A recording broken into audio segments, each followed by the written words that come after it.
আগামী 14 ফেব্রুয়ারির মধ্যে সৌদি আরবের পক্ষ থেকে হজ সেবাদানকারী কোম্পানির সঙ্গে সব চুক্তি সম্পন্ন করতে হবে। কোনো অবস্থায় সময় আর বাড়ানো হবে না। চুক্তি সম্পন্ন করতে আর মাত্র 4 দিন বাকি থাকলেও নিবন্ধন করা প্রায় অর্ধেক হজযাত্রীর চুক্তি এখনো সম্পন্ন হয়নি। সোমবার সচিবালয়ে এক সংবাদ সম্মেলনে এ তথ্য জানান ধর্ম বিষয়ক উপদেষ্টা আ.ফ.ম. খালিদ হোসেন। তিনি জানান, হজের জন্য ৮৭,১০০ জন নিবন্ধন করেছেন। এর মধ্যে সরকারি ব্যবস্থাপনায় ৫,২০০ জন এবং বেসরকারি ব্যবস্থাপনায় ৮১,৯০০ জন।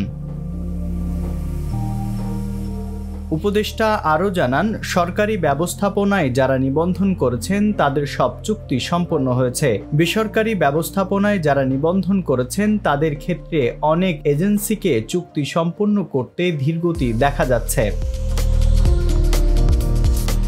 তিনি জানান, 14 ফেব্রুয়ারির মধ্যে সব চুক্তি সম্পন্ন করতে হবে। কোনো পরিস্থিতিতেই চুক্তি সম্পন্ন করার সময় বাড়ানো হবে না। যদি কারো চুক্তি সম্পন্ন না হয় তার দায় সৌদি সরকার নেবে না, বাংলাদেশ সরকারও নেবে না। সব দায় এজেন্সিকে নিতে হবে।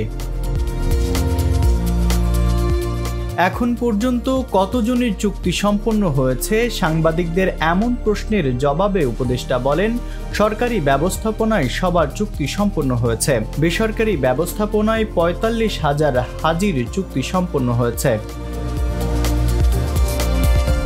ডেস্ক রিপোর্ট, ভোরের পাতা।